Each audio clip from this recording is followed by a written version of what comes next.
அதிமுக பொதுச் செயலாளரும் எதிர்க்கட்சித் தலைவருமான எடப்பாடி பழனிசாமி ஈரோடு மாவட்டம் சென்னிமலையில் அமைந்துள்ள திருப்பூர் குமரனின் சிலைக்கு மாலை அணிவித்து மரியாதை செலுத்தினார். இந்த நிகழ்வில் முன்னாள் அமைச்சர்கள் பொள்ளாச்சி ஜெயராமன், SP வேலுமணி மற்றும் சட்டமன்ற உறுப்பினர்கள் மற்றும் கட்சி நிர்வாகிகள் பலரும் கலந்து கொண்டனர். தேர்தல் நேரத்தில் யாரை சேர்ப்பது என்று பொதுச் செயலாளர் எடப்பாடி பழனிசாமி முடிவெடுப்பார் என்று அதிமுக முன்னாள் அமைச்சர் தங்கமணி தெரிவித்துள்ளார். மதுரை மாவட்ட மக்களுக்கான லோயர் கேம்ப் இணைப்பு குடிநீர் திட்டம் முடக்கம், பாதாள சாக்கடை திட்டம் முடக்கம் உள்ளிட்டவைகளை கண்டித்து திமுக அரசுக்கு எதிராக திருப்பரங்குன்றத்தில் முன்னாள் அமைச்சர் தங்கமணி தலைமையில் ஆர்ப்பாட்டம் நடைபெற்றது. இதில் திருப்பரங்குன்றம் சட்டமன்ற உறுப்பினர் ராஜன் செல்லப்பா, அதிமுக தகவல் தொழில்நுட்ப பிரிவு செயலாளர் ராஜ் சத்தியன் உள்ளிட்டோர் பங்கேற்று சிறப்புரையாற்றினர். தொடர்ந்து செய்தியாளர்களை சந்தித்த முன்னாள் அமைச்சர் தங்கமணி, 200 தொகுதிகளில் வெற்றி பெறுவோம் என முதலமைச்சர் கூறியது குறித்த கேள்விக்கு, அது முதல்வரின் ஆசை, ஆனால் அதை நிறைவேற்றப் போவது அதிமுக தான் என்று கூறினார். மேலும் நாடாளுமன்ற தேர்தலில் திமுகவுக்கு 6% வாக்குகள் குறைந்துள்ளது. அடுத்த சட்டமன்ற தேர்தலில் இன்னும் 6% வாக்குகள் குறையும். அந்த 12% வாக்குகளும் அதிமுகவிற்கு வந்து சேரும் என்று பேசினார். 200 தொகுதியில் வெற்றி பெறும் என்று சொல்லி இந்த திமுக கூட்டணி அப்படியே இருக்கின்றது. 6% வாக்குகள் குறைந்திருக்கிறது என்று சொன்னால் மக்கள் யாருக்கு ஆதரவாக இருக்கின்றார்கள்? நாளைய தினம் சட்டமன்ற தேர்தல் வருகின்ற போது இன்னும் 6% குறையும். அந்த 12% எங்களுக்கு வரும். நிச்சயமாக நாங்கள் ஆட்சி அமைப்போம். அண்ணன் எடப்பாடி இருந்தார் முதலமைச்சர். இஸ்லாமிய மக்களுக்கு அளிக்கப்பட்டு வரும் இடஒதுக்கீட்டை 7% உயர்த்தி தர வேண்டும். தேர்தல் நேரத்தில் 25 ஆண்டுகளுக்கும் மேலாக சிறையில் உள்ள இஸ்லாமிய சிறைவாசிகளை விடுதலை செய்வதாக அளித்த வாக்குறுதியை நிறைவேற்ற வேண்டும் போன்ற கோரிக்கைகளை வலியுறுத்தி SDPI கட்சியின் மாநில தலைவர் நெல்லை முபாரக் தலைமையில் சென்னை எழும்பூரில் மாபெரும் பேரணி நடைபெற்றது. பின்னர் நடைபெற்ற கண்டன உரை நிகழ்ச்சியில் அதிமுக சார்பில் கழக அமைப்பு செயலாளரும் முன்னாள் அமைச்சருமான ஜெயக்குமார் கலந்து கொண்டு கண்டன உரையாற்றினார்.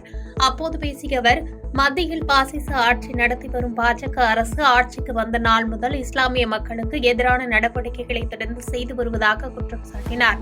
மேலும் முதலமைச்சர் ஸ்டாலின் பிரதமர் மோடியை நேரில் சந்தித்துவிட்டு வந்த நாள் முதல் அவரது செல்லப்பிள்ளையாகவே மாறிவிட்டார் என்று விமர்சித்ததோடு இஸ்லாமிய மக்களை முதலமைச்சர் ஸ்டாலின் ஏமாற்றிவிட்டதாக குற்றம் சாட்டினார். பாஜக தலைவர் போன்று ஆளுநர் ரவி செயல்பட்டு வருவதாக அமைச்சர் மு.பி. சாமிநாதன் விமர்சித்துள்ளார்.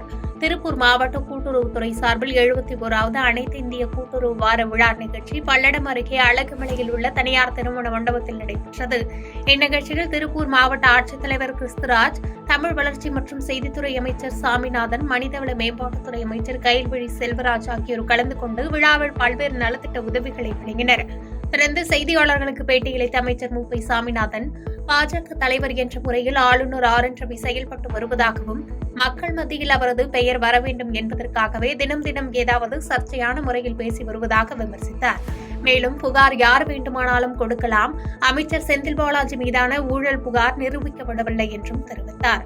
தொடர்ந்து பேசிய அமைச்சர், அமரன் திரைப்பட சர்ச்சை குறித்து அந்தந்த மாவட்டங்களில் புகார் வந்தால் காவல்துறை உரிய நடவடிக்கை எடுப்பார்கள் என தெரிவித்தார்.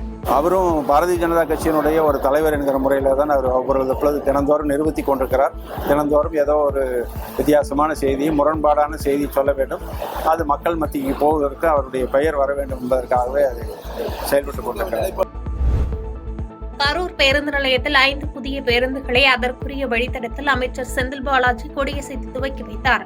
மாவட்ட ஆட்சித்தலைவர் தங்கவேல் தலைமையில் நடைபெற்ற இந்த நிகழ்ச்சியில் சட்டமன்ற உறுப்பினர்கள் மாணிக்கம், இளங்கோ, சிவகாம சுந்தரி, கரூர் மாநகராட்சி மேயர் கவிதா ஆகியோர் கலந்து கொண்டு சிறப்பித்தனர்.